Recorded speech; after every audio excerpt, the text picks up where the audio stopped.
Olá pessoal, podcast programa Paiaiana Conectados. Eu sou Carlos Silvio e estou na Rádio Conectados todos os sábados ao meio-dia em www.radioconectados.com.br ou então você ouve a gente também pelo nosso aplicativo. E aproveite e curte a gente nas redes sociais. facebook.com/Paiaiana Conectados, tem o nosso Instagram que é @CSPaiaiá. E hoje eu estou tendo a honra aqui, e bota a honra nisso, de entrevistar aqui, talvez, se não mais, ou um dos mais importantes. Não dá para dizer que ele é só jornalista, porque ele não é só jornalista, né? Ele é jornalista, arquiteto, gastrônomo, escritor, comentarista esportivo. Olha, o homem já fez de tudo. Quase meu xará, Silvio Lancelotti. Tudo bem, Silvio? Carlos Silvio e Silvio Lancelotti. Isso. Olha, eu sou Silvio Eduardo, sabia? Ah, é? Olha, Carlos Silvio e Silvio Eduardo. Você vê, são dois nomes que é absolutamente incomuns. Incomuns, exatamente. Na história. Eu digo sempre que Carlos Silvio parece nome de cantor brega. Silvio Eduardo parece nome de brega cantor. Cantor de bolero. Eu não sei se já encontrou algum Carlos Silva na sua vida. Eu encontrei dois Silvio Eduardo, acredite se quiser. Você tá brincando. Eu já encontrei um Silvio Carlos. Silvio Carlos, quase. É pior do que Carlos Silvio, eu acho. Não, mas... Olha, nome é a única coisa que a gente herda e que tem que respeitar Sempre. pela herança. O resto a gente respeita pelo que faz, né? Pelo que aprende, pelo que devolve para a sociedade em forma de compromisso cultural. Já vi que você teve com Assis Ângelo, grande figura de Assis Ângelo. Genial. Eu Vídeo Matos, meu irmão, do tempo que eu bebia cerveja, hoje não bebo mais. Hoje ele bebe uma cachaçinha. Nada bebo, hoje não. Olha, hoje é dia 31 de janeiro de 2020. Hoje faz 4 anos, 8 meses e 5 dias que eu não ponho uma gota de álcool na boca. A última vez que eu bebi foi em junho de 98. Você está mais velho que eu aí. Ô Silvio, mas para Vamos lá. início de conversa aqui, o senhor continua trabalhando, escreve para o Portal R7, ainda quantos Isso. anos de profissão? Eu fiz. Comecei em 68, são 53 anos. Agora em março eu completo 63 anos 63 anos de jornalismo. de jornalismo. Com 63 anos de carreira. Não, 53, perdão. 53. Com Perdão, 53 anos de carreira, e olhando hoje o jornalismo, o senhor foi praticamente o criador da revista Veja, né? Não, criador não. Eu na verdade, eu fui Fazia parte da primeira leva. Era peixinho numa redação que tinha tubarões e baleias. Eu comecei a minha carreira na Veja. Eu sou arquiteto, você já falou. Cheguei a trabalhar com o prefeito Faria Lima na administração municipal dele em São Paulo. Meu negócio era planejamento urbano, inicialmente. E um dia eu me cansei daquilo, por qualquer razão, sei lá, e entrei numa maluquice que era um concurso que a Veja, que a Abril inaugurou no país inteiro, sem saber o que era. Eu só queria mudar de vida. E caí no jornalismo, porque o italiano de origem sabia falar e ler inglês, sabia um pouquinho de francês e de espanhol. Olha só, me colocaram na editoria de internacional. Eu comecei minha carreira cobrindo eleições americanas. Quer dizer, eu já saí no foguete, né? O senhor já foi ser correspondente internacional? Não. Eu fui 3 anos depois eu fui morar nos Estados Unidos em 72. Comecei em 68, fui para lá em 72. Mas, enfim, eu era apenas um integrante da redação da Veja.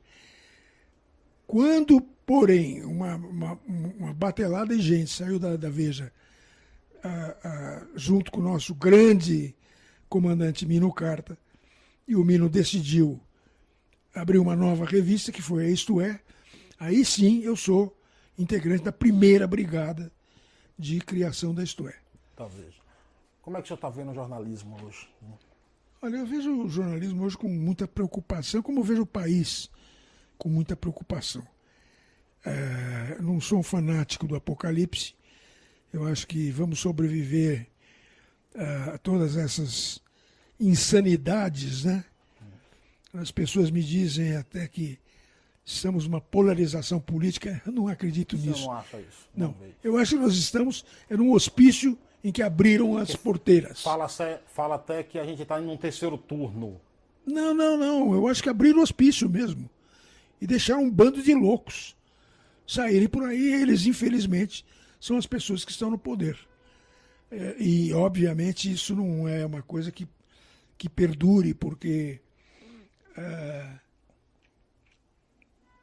nenhum louco sobrevive sem ficar mais louco. Então, a tendência é que, num determinado momento, alguém chega e diga: opa, peraí, vamos internar de novo esses caras, né? O jornalismo corre perigo? A liberdade O de jornalismo, imprensa corre perigo? não. Pelo contrário, eu acho que já a ameaça, acredito que já tenha passado. Já houve situações que eu considero mais arriscadas, mais perigosas. O que mais me assusta é o desmantelamento da educação. É o mais preocupante. Isso é o mais preocupante porque, como disse outro dia o Rodrigo Maia, que é o nosso primeiro-ministro sem ser, que disse: olha, eu me preocupo com as futuras gerações. Eu tenho 75 anos. Não há mais nada que eu aprendo a cada dia, mas não há mais nada que vá, digamos assim, enriquecer a minha cultura, a minha gama de conhecimentos. Mas eu tenho netos. Sim. E me preocupo, sinceramente, com meus netos. E o país e com também. Os seus netos, com os netos do meu vizinho. Sim, claro. Que estão numa situação em que, quando você desmantela a educação, é muito difícil reconstruir o castelo. Esse é o grande problema. Economia você resolve.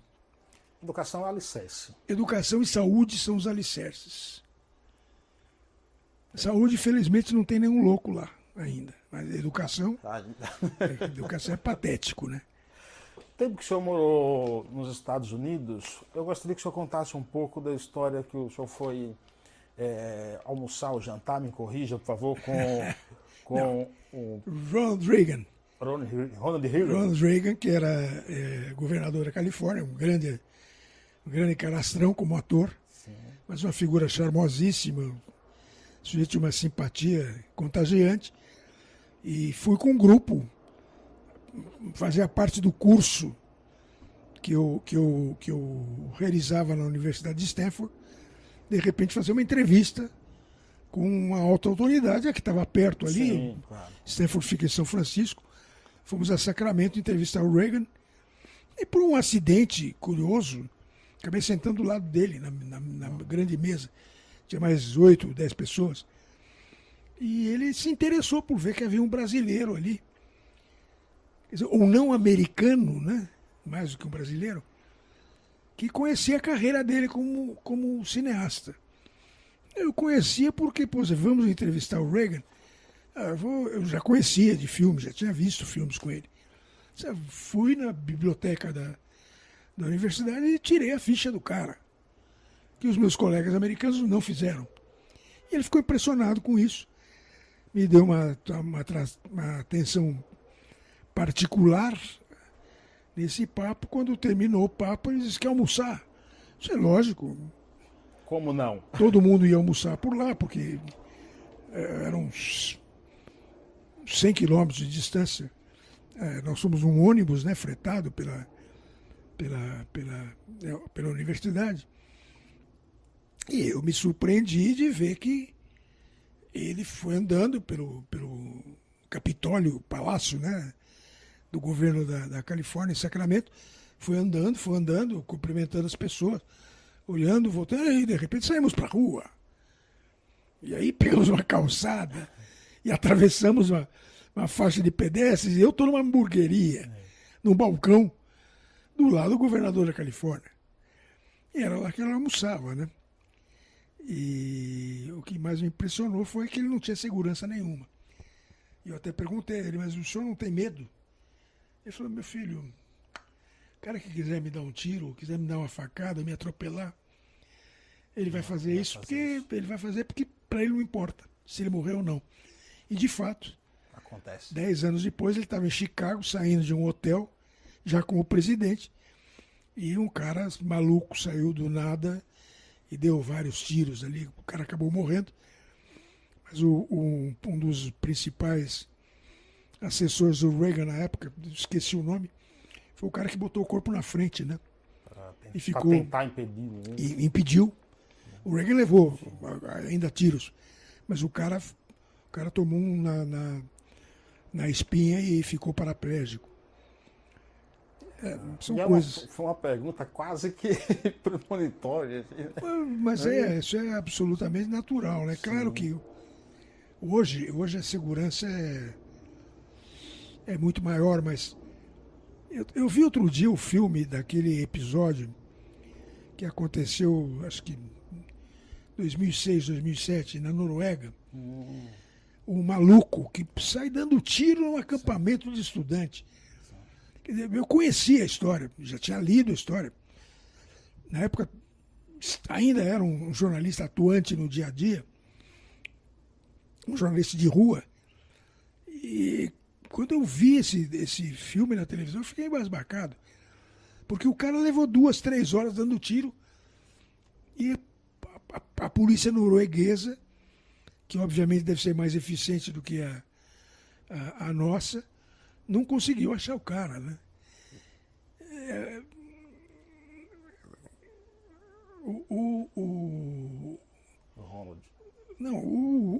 O Trade Center, em Nova York. Eu tive na Copa de 94. Gêmeas. A janela, eu abri a janela do meu apartamento, o hotel onde eu estava hospedado, e vi as Torres Gêmeas. Tem uma foto tirada da minha janela com as torres, está na minha cozinha, pendurada na parede.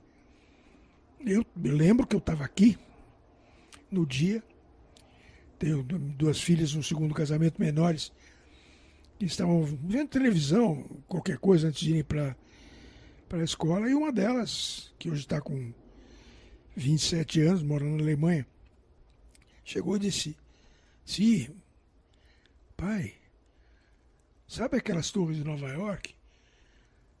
Um avião bateu lá. Eu falei, não, filha, sabe, 8 horas da manhã, 9 horas da manhã. Filha, deixa o pai dormir, né? Eu trabalhava à noite já naquela época. Deixa o pai dormir, pô.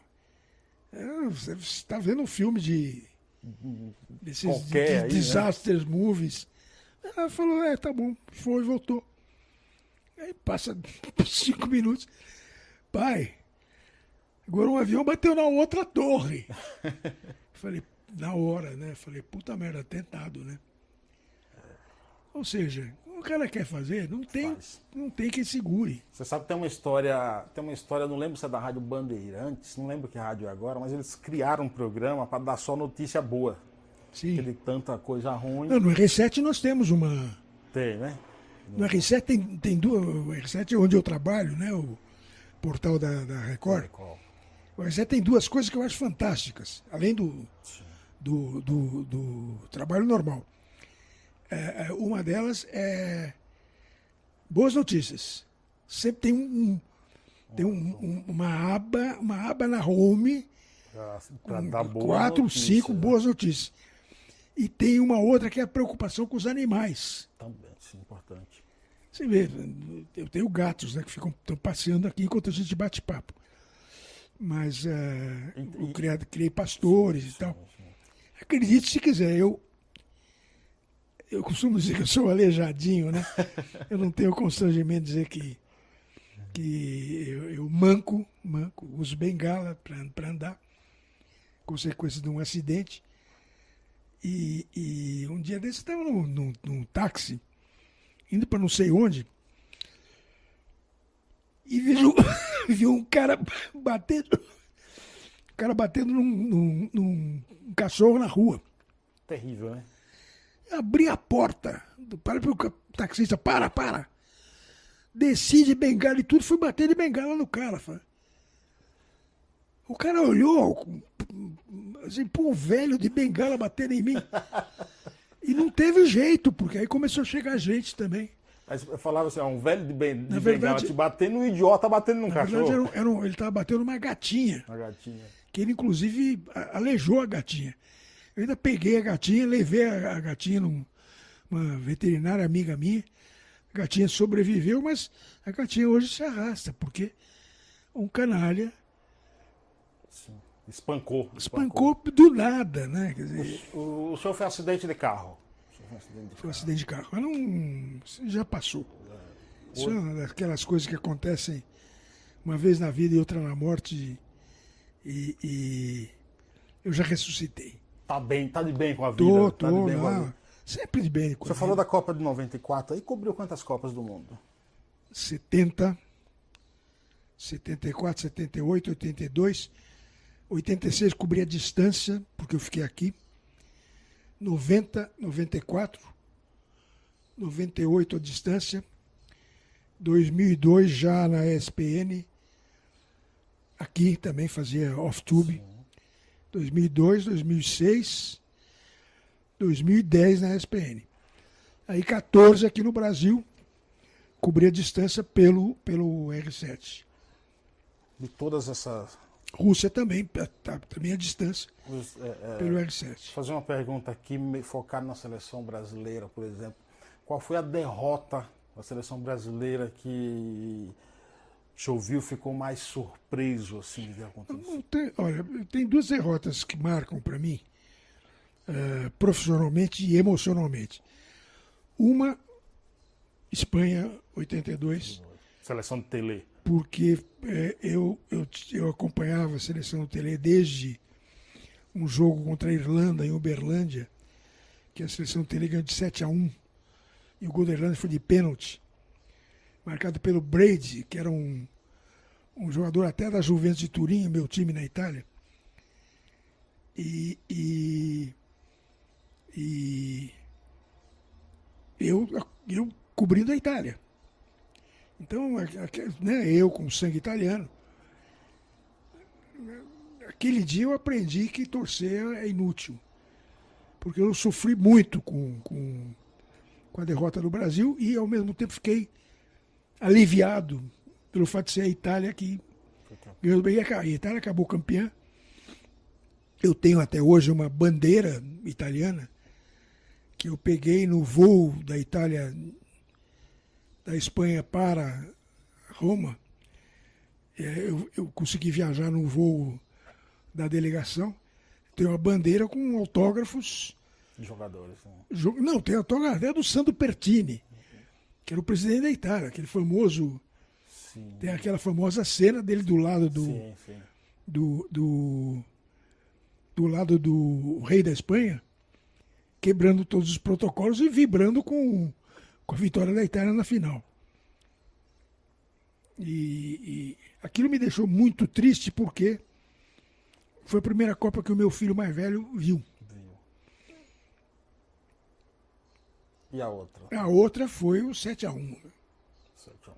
O 7-1 eu estava aqui, cobrindo, fazendo um online do jogo aqui. Foi mais ou menos naqueles dias. Essa minha filha que mora na Alemanha ia se casar. A família do noivo, marido, estava todo mundo aqui. E eu lembro que uma hora dava 1-0. Aí, quando eu 2-0 eu fui comentar, que eles estavam no outro ambiente, no outro cenário, uma outra TV, foi, pô, 2-0? Não, já é 4. Quer dizer, enquanto eu andei 20 metros... Não fizeram mais porque não quiseram, eu acho, naquele jogo. Não fizeram mais porque não quiseram. A derrota de 82 foi muito triste, porque era uma grande seleção, com amigos meus. Sou amigo até hoje do Falcão. Fui muito amigo do Sócrates. Tive excelentes relações com o Tele. E a de 2014 foi humilhante.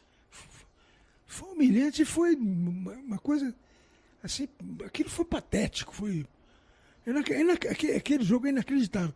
Eu vou contar uma história que pouca gente acredita, mas eu estive no Maracanazo.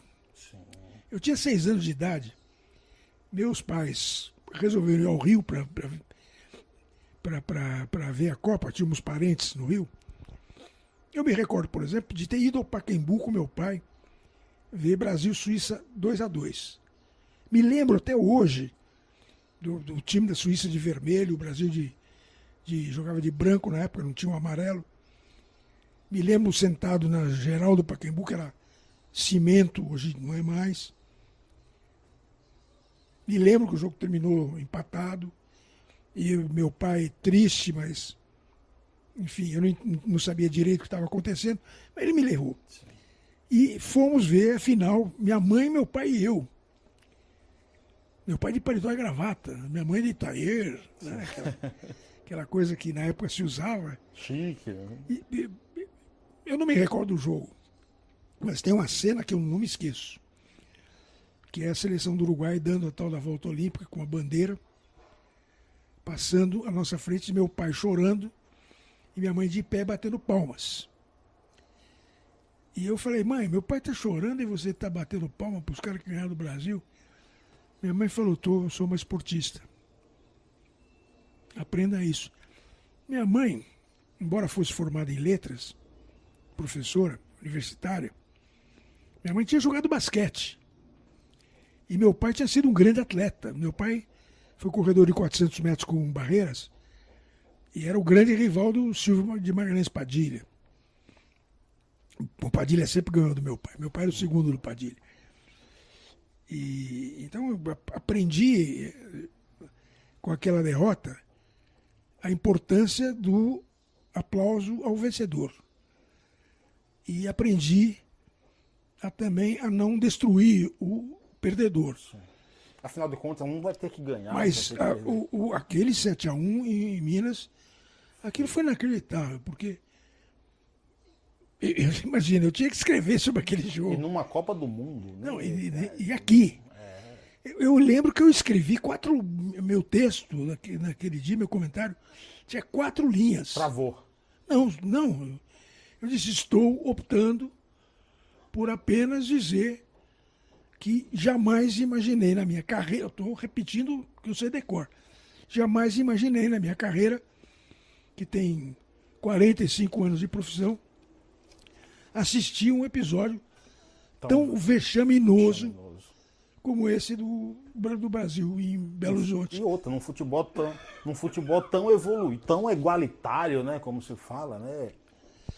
Aí foi o castigo para o pedantismo do Filipão. É verdade que na Copa de 90 você presenciou uma conversa entre Ricardo Teixeira e Kleber Leite. Eu presenciei, eu estava de cor. Ouviu? Eu ouvi porque eu estava eu consegui um upgrade para a primeira classe, um amigo meu, que era diretor da Varg, e como muito constrangido de viajar na primeira classe, embora na época eu não fosse, eu já era jornalista há 20 e tantos anos, mas não tinha cara no ar, não era conhecido. Mas constrangido de viajar na primeira classe. O avião que a gente foi para a Itália, a primeira classe tinha um bico, e tinha um lugar que tinha uma poltrona só de cada uma, no meio tinha um bar e tinha uma poltrona do outro lado. Eu disse, eu vou sentar lá porque ninguém me vê. Exatamente atrás de mim se sentaram o Ricardo Teixeira e o Kleber Leite, que na época era um negociante de placas. Depois veio ser presidente do Flamengo. Né? Virou presidente do Flamengo. E que era também jornalista. Eu conheci os dois, eles não sabiam quem eu era. E já bebendo, o Ricardo Teixeira começou. Esse filho da puta, esse Lazzaroni é um bosta merda. Cagada que eu fiz. Palavrões, cara, 3 palavras, 5 palavrões. Eu tinha um gravadorzinho pequenininho. Pô, na hora, né? Peguei o gravadorzinho e fiz assim, ó. Botei aqui em cima do ombro e gravei a conversa toda. Cheguei na Itália, peguei minhas malas, Nem me preocupei em ir do aeroporto para Roma. Fui direto para a sala de imprensa do aeroporto. Escrevi um texto curtinho. Mandou. Liguei para a redação, disse, estou mandando... Era do que jornal? Folha. Folha. Estou mandando um fax. Então, uma bomba. A Copa nem começou. E o presidente da CBF está mandando o pau no treinador que ele mesmo escolheu, né? E a Folha deu na primeira página. Curtinho, mas deu. O texto era curto, mas a manchete era maior que o texto. E o Ricardo Teixeira me processou. Ele chegou a processar Chegou. ainda? Ele, na verdade, ele ameaçou. Teve aquela chamada audiência de conciliação. Sim. A audiência de conciliação nem fui, que era no Rio. Um advogado do jornal levou a fita com a gravação. A gravação e o advogado Ricardo Sérgio, esquece aí. A Copa de 98 também foi o senhor vê como um fracasso, havia aquele problema com o Ronaldo, 3-0 para a França. Como é que o senhor viu aquela final? Essa Copa tem uma história engraçada também. Eu tomava conta da rede de cervejarias Continental. E a gente fez um acordo com a ESPN para mostrar os jogos, né, no telão das várias cervejarias. E eu levava a família para ver. A gente fazia... mostrávamos todos os jogos daquela Copa. Então tinha o jogo, por exemplo, Costa Rica e Coreia. No menu tinha petiscos da Costa Rica e da Coreia. E dia do jogo do Brasil tinha feijoada. E nesse dia da final fui lá com mulher, filhos e etc. Babá. E eu lembro que a mesma coisa que eu fiquei marcado por 50, minhas filhas que eram pequenininhas, uma tinha 6 anos, outra tinha 5 anos. Estavam lá vendo o jogo, todo mundo preparado para a festa, né? Foi aquela... E eu fiquei muito intrigado com a história do Ronaldo. A tal convulsão. Então, eu já tinha uma relação de amizade com o Moratti, o Máximo Moratti, que era o presidente e dono da Juventus da Inter de Milão, onde o Ronaldo jogava. Liguei para ele. Eu falei, mas o que aconteceu? Me disseram que mi hanno detto che c'è stata una convulsione. O Ronaldo teve uma convulsão. Agora, se o cara teve uma convulsão, não devia jogar. Eu falei, não devia jogar. Eu falei, mas o senhor tomou alguma providência? Olha, eu estou pensando em processar a CBF. Falei, presidente, me dá um dia. E eu resolvi refazer o episódio chamado O Trabalho do Jornalista Investigativo ao Contrário. E parei com a cervejaria que estava fazendo e fui investigar essa história. E tem o passo a passo de tudo que aconteceu antes daquela famosa tarde em que o Ronaldo teve de fato uma convulsão. Mas por que ele foi escalado? Bom, primeiro, o Ronaldo teve uma convulsão porque ele tinha síndrome de pânico. Um dos irmãos dele o obrigava a ver filme de terror e ele se escondia embaixo do sofá para não ver, e o irmão tirava ele e obrigava ele a ver o filme de terror. E ficou marcado por isso. É uma história que eu descobri também no levantamento posterior. O que houve no vestiário, eu tenho testemunhas de jogadores, inclusive que me contaram. Que o Edmundo já estava escalado. O Edmundo já estava escalado. O Ronaldo tinha ido para o hospital, não tinha ido nem com o clínico da seleção, tinha ido com o ortopedista, o que é um absurdo. Você tem um problema, não é mecânico, você tem um problema fisiológico, quem tem que ir é o clínico. E, de repente, chegou o Ronaldo no bem bom. Não teve nada. Eu já passei por um cena de convulsão. Eu tive uma vez foi num time da faculdade. Eu joguei bola. Joguei na faculdade, joguei terceira divisão, etc, etc. E eu lembro que num jogo do campeonato universitário, um colega meu, não vou dizer o nome, porque o cara é famoso hoje como arquiteto, que era o nosso zagueiro central, ele caiu no chão e começou E por sorte era um jogo contra a medicina, uma das medicinas. E alguém tá tendo um ataque epilético, não sei o quê. Tira a língua para fora, não sei o quê. Eu lembro da cena. Que foi tão ruim aquilo que o jogo não continuou. Esse colega meu, passados 5 minutos, ele estava de pé. Estava de pé, tomou água, tal. Ele queria voltar a jogar. Assim, para ele tinha acontecido um branco. Sim. Ele não lembra, não. Nós tínhamos. E os próprios colegas da medicina, não dá para jogar. Olha, nós não vamos jogar. Suspende o jogo, vamos jogar outro dia. Então, foi exatamente o que disse o Moratti para mim. Pô, se o cara tem uma convulsão, convulsão não é o melhor veículo para levar o cara para uma final de Copa. E ele apareceu no vestiário, quero jogar. E o Zagallo não queria que ele jogasse. Mas o famoso Renato Teixeira. Ricardo Teixeira, perdão. Eu aprendi a ele chamar por outro nome. Era uma forma de conversa que a gente tinha meio secreta em determinadas épocas, que a gente inventava nomes para as pessoas para não saberem de quem a gente estava. Né? Para não saberem de quem a gente estava. Então, para mim, ele era o Renato. Mas, enfim. Diz que ele entrou no vestiário e obrigou o Zagallo a escalar. Outra bomba da Copa.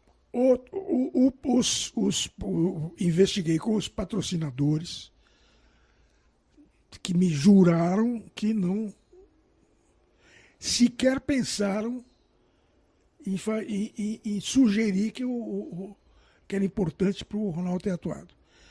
Um diretor da Nike, que hoje já não está mais lá, um jornalista, meu amigo, que era o diretor de comunicação da Nike, virou para mim e disse: Lança, não somos loucos. O cara é o nosso patrimônio, pô. Não vamos estragar o cara. No final. Não vamos fazer o cara jogar para mostrar. Se o cara tem um ataque epilético no meio do jogo, pô. Imagine o Huawei. Né? Tanto que quem vê a partida no VT hoje vai se lembrar que tem um lance que o Ronaldo é lançado em profundidade e ele esbarra no goleiro da França. No Barthez. Ele esbarra até aquele pá. Ele cai. Como se tivesse desfalecido. Aí a câmera pega o Roberto Carlos, botando as mãos na cabeça, como quem diz: meu Deus, é agora. De novo. É agora. Esse é um lance emblemático para mim naquela partida. Mas que o Renato Teixeira foi o responsável pela escalação do Ronaldo, foi. Esse, depois, inclusive, eram frequentadores da cervejaria, esses informantes meus, jogadores. Até uma noite em que tomaram mais cerveja do que devia, contaram coisas que eu não publiquei. Sim. E até hoje irreveláveis? Não, eu vou acabar escrevendo um livro de memórias e essa história vai ser desvendada até em detalhes, mas contaram coisas que aconteceram naquele vestiário que são... Pode adiantar alguma coisa para gente? Uma que eu já adiantei, que é o Edmundo puto da vida, que dá um chute num banco, machuca o pé, e na hora de fazer uma substituição, quem tinha que entrar era outro, que entra o Edmundo manco, né? Quer dizer, ali estava todo mundo tão desnorteado que ninguém sabia direito. Falta de concentração. Falta de concentração. Da Copa, né? Tudo isso. Ficando na Europa ainda, A notícia da morte de Ayrton Senna, quem dá em primeira mão é você ou o Cabrini? Não, eu não dei notícia. Não. Isso é uma outra história. E eu transmiti o futebol italiano na Band. Sim. A gente recebia as imagens. Quando acabou, eu estava na cabine ainda, com o Silvio Luiz. O Silvio Luiz saiu da cabine, foi fumar, sei lá, acabou o jogo que a gente estava transmitindo. Eu vi que a imagem foi cortada por uma cena que parecia ser uma entrada de um hospital, porque tinha um monte de jornalistas, ambulância e tal. Eu liguei para o Flávio Fernandes, né, liguei no talkback, para ele: Flávio, não desliga o sinal, porque eu acho que é o hospital onde está o Senna. Deixa a imagem, deixa o áudio, que a RAI provavelmente cortou do jogo para acompanhar o acidente do Senna. E, de fato, ficou mais uns 15 minutos, 20 minutos. Aí, num certo momento, o jornalista da RAI disse: vamos escutar a doutora tal. E entra uma mulher de branco que diz: lamento informar, mas com relação ao piloto brasileiro Ayrton Senna, silêncio elétrico. Pô, na hora eu entendi o que era silêncio elétrico.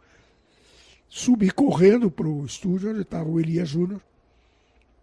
Passei um bilhete para ele. Ayrton Senna, silêncio elétrico. O Elias não entendeu direito a minha letra e esperou o intervalo.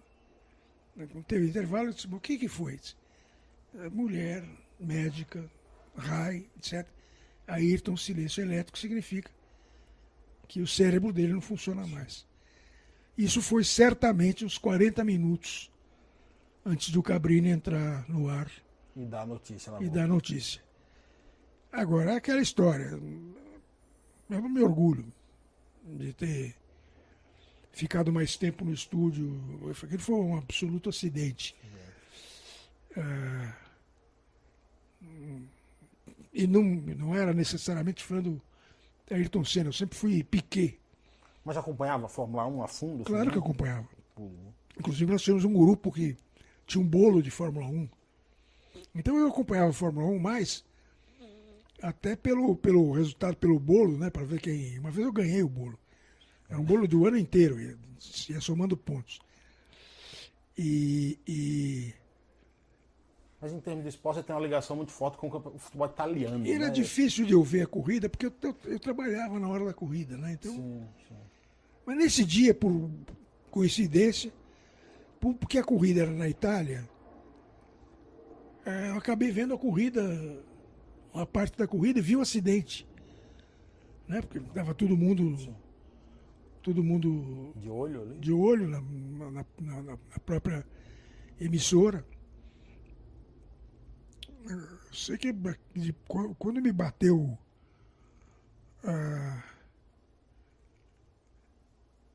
me caiu a ficha. Puta merda, eu fui o veículo da transmissão Triste, assim. da morte do Ayrton Senna. Tomei um porra aquele dia. Para encerrar nesse papo de futebol aqui, quem é melhor? Messi, Cristiano Ronaldo, que joga no seu time, ou Pelé? Ah, você tá brincando, vai. Me recuso a responder. Pelé não tem. Olha. É feita a comparação, né? Não tem comparação. O Pelé. O Pelé está fora de qualquer. Tem outro patamar? Não tem nem patamar pro Pelé. O Pelé está acima do meio do mal. O Pelé é aquele cara que paira no alto do Olimpo, em cima de uma nuvem. Eu vi o Pelé pegar pênalti como goleiro. O jogo que o Gilmar se machucou, o goleiro do Santos, não tinha substituição na época, ele entrou, o goleiro pegou o pênalti. Agora... Vamos deixar então Pelé no outro patamar. E quem é melhor, Cristiano Ronaldo ou Messi?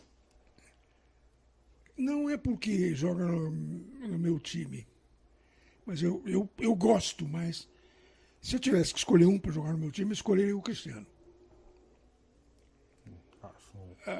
Você percebeu, né? Se eu gosto mais do Piquet do que do Senna, eu gosto mais do cara do mais escandaloso do que do mais certinho, né? Esse é o Silvio Lancelotti aqui, que passou pelas principais emissoras do país, revelando aqui, falando um pouco da sua história, coberturas e tudo. Quantos livros escritos, Silvio? Essa é uma dúvida que até eu mesmo tenho. Não parou para contar, não? Ontem, sem querer, engraçado, né? Não sei porquê. Eu nunca procurei ler minhas biografias. Mas ontem. Perdão. Ontem caiu, eu estava fazendo uma pesquisa, e eu vi que eu era citado num pé da pesquisa e remetia para uma página minha na Wikipédia. Eu tenho uma página na Wikipédia que é fake, que alguém fez, que é uma brincadeira comigo, que eu nem mesmo. Tá lá, deixa lá. Cagando andando para isso aí. Acho engraçado que o cara diz que eu fui campeão de boxe na juventude, fui o cara que pescou a piaba mais pesada. Ex-lutador de boxe, né? Pois é. Essa é uma página fake. Aí eu descobri que tem uma página que é real. Como? Mas tem uma fake, tem uma real? Pois é engraçado isso. Porque o Wikipedia, inclusive, é chato, né, pra você colocar. Mas já me disseram, vai lá e pede pra tirar. Não, deixa pra lá. É aquela história, falei mal, falei. Mas vai ter uma que tem que não, só foi lutador de boxe. Tem uma que tá certinha. Não, tem uma que tem minha biografia, quando eu nasci, etc, etc. E tem a lista dos meus livros. Lá tem 23. E tem um, por exemplo, que eu não coloquei. Outro dia eu fiz uma lista para um currículo e eu não botei um livro que tem lá, que é um livro que eu fiz com o Ziraldo. Olha. Que é o livro da dieta do menino maluquinho. O senhor passou pelo Pasquim também, né? Passei pelo Pasquim. Eu não lembrava, quando eu fiz o currículo, não lembrava que eu tinha. Graças à página. Essa página que alguém fez corretamente.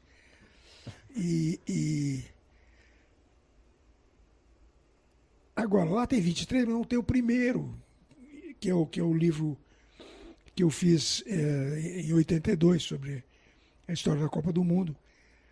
Não tem o livro que eu fiz em 96 sobre a história da Copa do Mundo. Então, a minha conta hoje dá 28. 28 livros. Mas, 28 assim. Por exemplo, o livro dos molhos. Eu tenho o primeiro livro dos molhos. Que é sobre gastronomia. Aí fui fazendo o livro dos molhos atualizado. Aí passou para... Tinha 330 receitas, depois passou para 400. Aí tive que fazer um pocket, caiu para 130. Aí me pediram para fazer um livro com 100 receitas. Então, eu conto isso como livro novo. Porque é um livro que me deu trabalho, eu tive que mexer, corrigir erros de anteriores. Agora, livros de receita, eu não sou um criador de receitas. Eu sou um compilador de receitas, eu sou um pesquisador.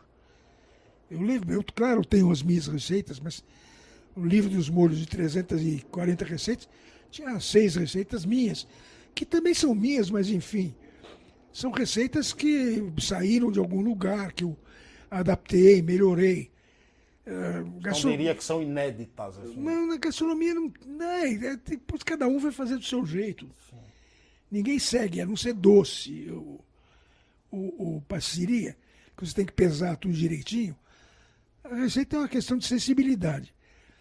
Agora, eu tenho um livro que está aqui porque eu uso sempre, por exemplo. Esse é o Cozinha Clássica. Esse eu considero que é um livro de receitas, não são minhas, mas além de eu ter pesquisado receitas históricas, eu conto a história dos pratos. Então, ali tem, não vou dizer que literatura, mas tem pelo menos jornalismo.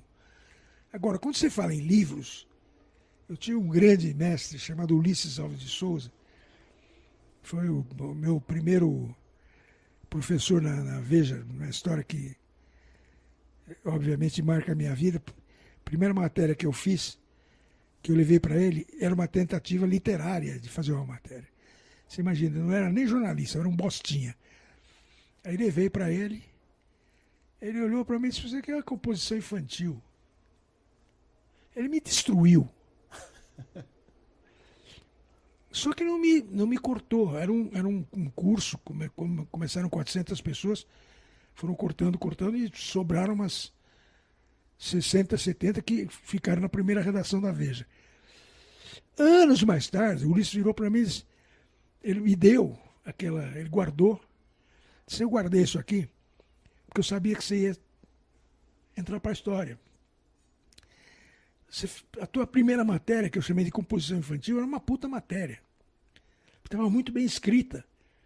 Você fez uma coisa que mais tarde foi chamada de New Journalism, novo jornalismo. Ou seja, a tentativa de fazer literatura numa reportagem. E ele me esculhambou porque ele sabia que me esculhambando ele ia me ganhar um nome também. Ia me fazer, não. Ele ia me fazer me aperfeiçoar cada vez mais. E já, qual é o livro? Ulisses já está no céu. Qual é o livro do senhor? Quando eu lancei o livro da máfia, o primeiro, que foi o Vendetta, que virou... Sobre a máfia siciliana. Máfia só existe máfia siciliana, olha ali na minha porta. Sim. Outro dia me perguntaram, uma máfia calabresa, uma máfia calabresa é Ndrangheta. Máfia russa tem outro nome. Máfia chinesa, Tríade. Máfia japonesa, Yakuza. Máfia é só siciliana. Aliás, não é nem máfia, é mafia. Mas enfim, isso é uma longa história. O Vendetta, que acabou virando novela na Record, virou a novela Poder Paralelo, do Lauro César Muniz. Quando eu dei o Vendetta para o Ulisses, ele leu desse puta livro, mas não é literatura. Você ainda está fazendo um new jornalismo muito bem escrito, mas é new jornalismo, é novo jornalismo. Literatura eu fiz quando eu escrevi O Em Nome do Pai dos Burros, que chegou a finalista do Prêmio São Paulo de Literatura em 2012. Ele foi escrito em que ano? O Em Nome do Pai dos Burros? Esse livro foi escrevendo do correr da vida. Um dia eu resolvi lançar, porque eu vou morrer sem lançar esse livro, então eu lancei. Mas esse é literatura. Porque existe uma diferença entre você fazer uma novela, o Vendetta tem informações verdadeiras e tem ficção. Mas é um thriller, é um livro de mistério. Não é um livro que, digamos que tem uma preocupação cultural de transformar a linguagem. Em Nome do Pai dos Burros tinha essa van, a expectativa de ser um livro transformador. Acabou ficando entre os 10 melhores do ano, mas, enfim. Agora,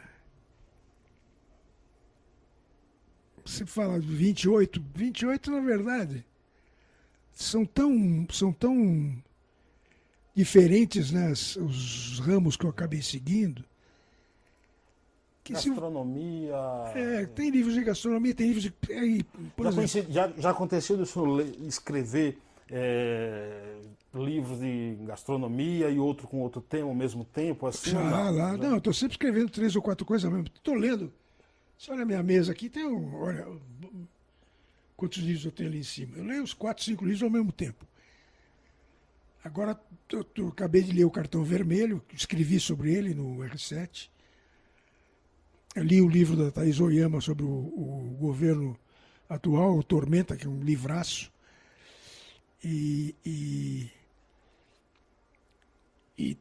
Enfim, estou esperando chegar um outro que eu encomendei. Eu leio um livro, digamos assim, mais sério. Sim. E outro mais leve. E leio um mais, que é um livro para me divertir, relaxar.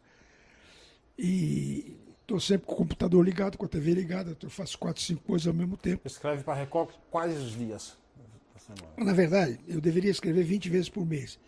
Mas eu não resisto, eu escrevo todo dia. Porque agora, começo de ano, janeiro, né, fevereiro, puta que não tem tanto assunto, né? Pô, eu adoro Copa. Você é um cronista. Sou um cronista. Um cronista. Adoro Olimpíada e Copa do Mundo, porque em Olimpíada e Copa do Mundo você escreve 3 textos por dia, né? Mais Olimpíada ou mais Copa do Mundo? Não, Olimpíada você escreve mais do que em Copa. Que Variação de esportes também, né? Olimpíada, para mim, é uma coisa assim fascinante pela variedade, né? Há coisas que eu adoro ver. Por exemplo, eu nunca fiz judô na minha vida. Meus filhos fizeram, minhas filhas fizeram, mas eu adoro ver judô. Então eu sou capaz de acordar às 3 horas da manhã para ver um campeonato de judô. Acordar é... eu vejo alguns esportes olímpicos, acho bonito ali, mas eu acho difícil entender algumas regras ali. Né? Ah, não, é isso aí. É aquela história, eu estou me preparando. Esgrima, por exemplo. O problema da esgrima é que é difícil você acompanhar com o olhar. Você tem que estar lá para ver. É tiro. Não dá para você acompanhar tiro pela televisão. E tem coisa que eu não gosto de ver. Por exemplo, eu não gosto de futebol de areia. Que me dá uma sede desgraçada. Mas se tiver que ver para escrever, vou ver, né? Fazer o quê? Sim, aí é um jeito, é profissional, né? Agora, tem coisa que eu amo vela. Amo competição de atismo. Tá, mas qual o esporte olímpico que mais te fascina? Difícil. O que eu gosto mais de ver, que eu fico... Não precisa ser brasileiro para assistir, é judô. E os coletivos sempre, né? Vôlei e Jogos Olímpicos é uma coisa impressionante, né? Porque agora estou acompanhando me preparando para acompanhar o pré-olímpico feminino de basquete. Basquete também é um... Esporte bonito. Esses últimos anos escrevi sobre a NBA, né? Escreveu sobre o Kobe Bryant já? Não, o Kobe Bryant não escrevi mas eu avisei. Eu avisei o plantão do R7 que ele tinha morrido. Eu não escrevi porque eu tinha outra incumbência naquele dia. Mas vai escrever ainda? Não vou. Não vai mais? Já foi. Para você, mais ou menos assim, se acontece um fato, se não escrever muito, passar muitos dias, não vale a pena mais escrever, a notícia fica velha? Não é. Que, sei lá, Kobe não me... Eu fiquei triste. Engraçado, né? Eu fiquei triste pela menina. A filha dele, né? Aliás, tinha 3 meninas naquele voo, né? Estavam indo jogar. São coisas que você vai ficando mais velho, você vai se comovendo com tanta... E quando passa aquele vídeo da filha dele treinando ali, né? Eu gravei, inclusive. Eu tenho guardado. Você fica pensando, né? Conheci o Gugu Liberato. Não vou dizer que fui amigo dele, mas me relacionei bem com ele. Quando ele era o começo da carreira, 83, 84. Fiz uma matéria com ele para a Folha. Quando ele começou a aparecer. E fico pensando, né, pô, o cara com a grana que ele tem vai morrer consertando o subindo ar-condicionado. É inacreditável, parece. O Kobe, que morre num acidente de um helicóptero que vale $6 milhões. Aos 41 anos de idade. Não, ele levou mais 8 com ele. Por quê? Porque ele é muito grande. E ele não gostava de andar de carro, porque o carro incomodava. Desconforto, São histórias... Eu lembro quando o Pavarotti veio ao Brasil, eu participei da primeira vinda do Pavarotti ao Brasil, em 79. E vieram o Pavarotti, a mulher dele, a Ádua, o pianista e a filha. E vieram em aviões separados. porque o Pavarotti tinha essa mania, né? Dizer, não, se morrer, morre um só. E no caso do Kobe, pô, ele foi e levou mais um com ele. Meu Deus. E crianças ainda, né? Olha, eu fico aqui, eu sou decano, né, no R7.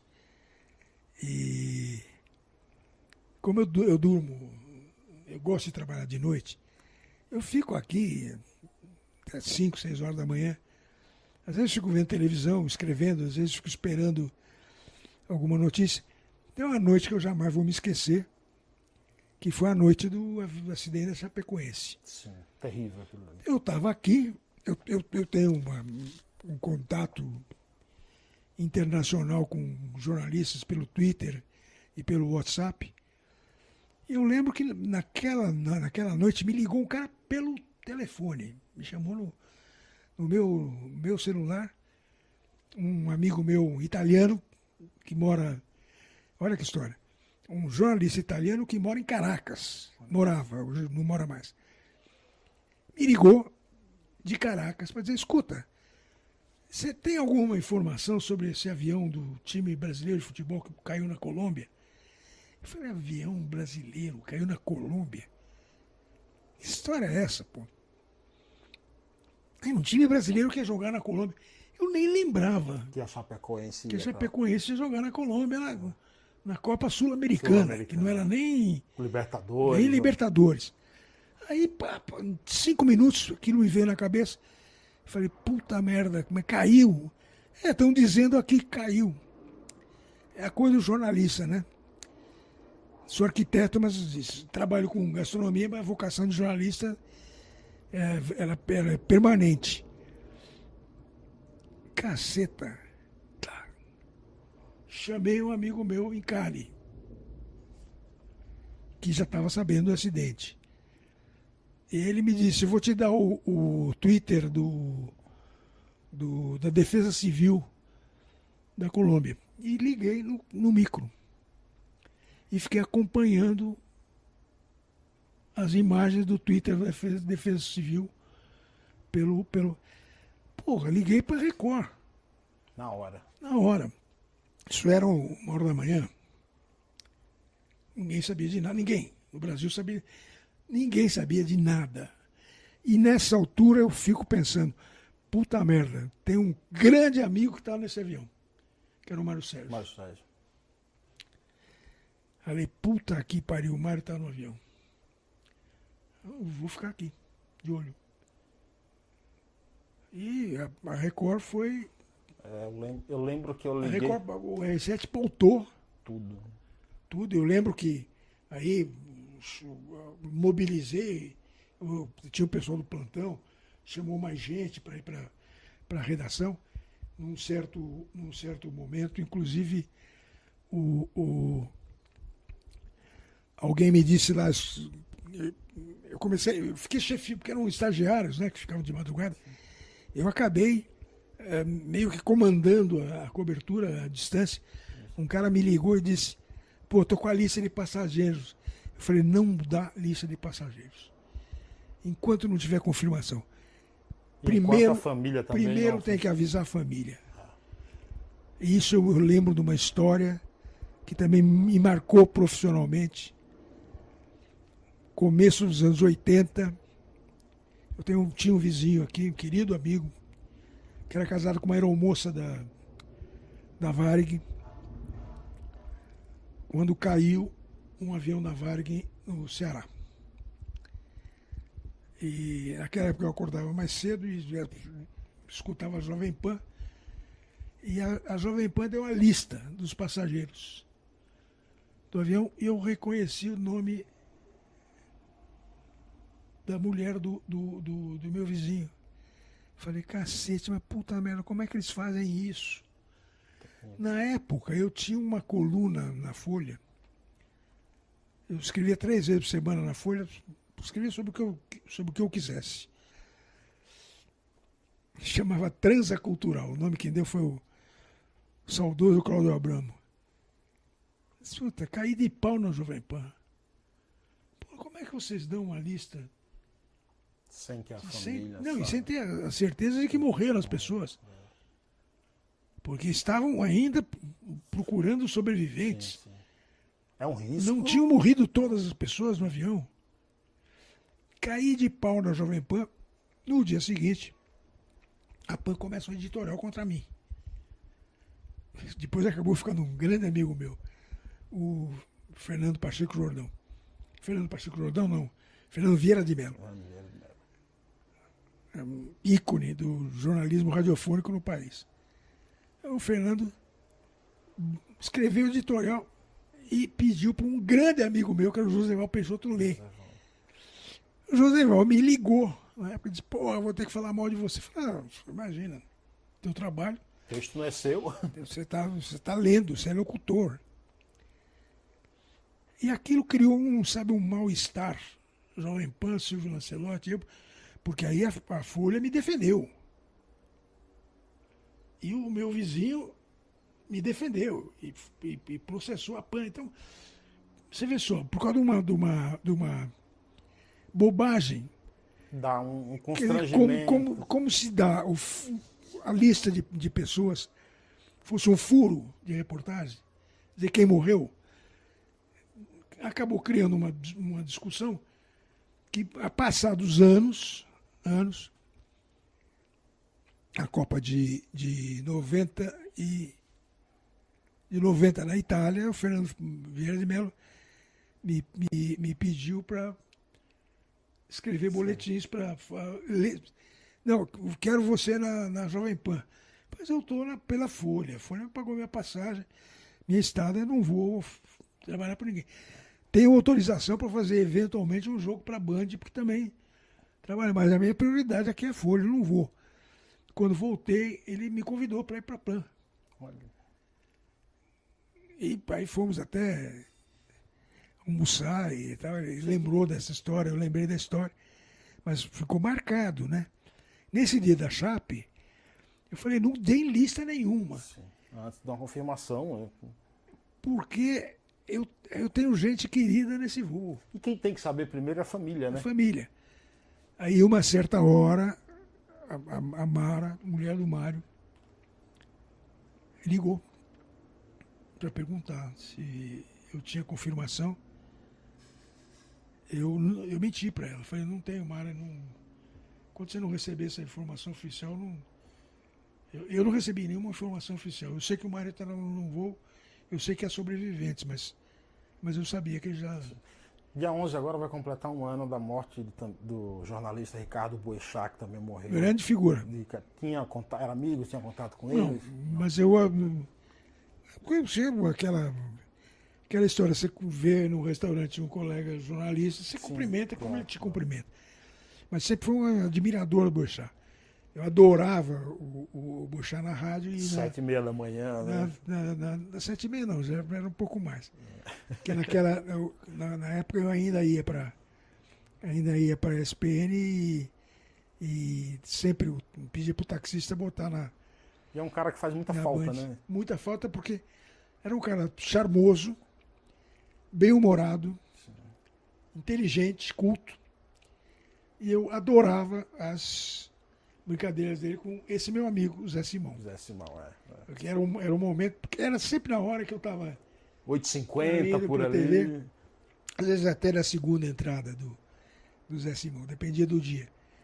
E... Era um cara sensacional. Era um cara sensacional. Silvio, obrigado. Obrigado a vocês. Obrigado pelo papo.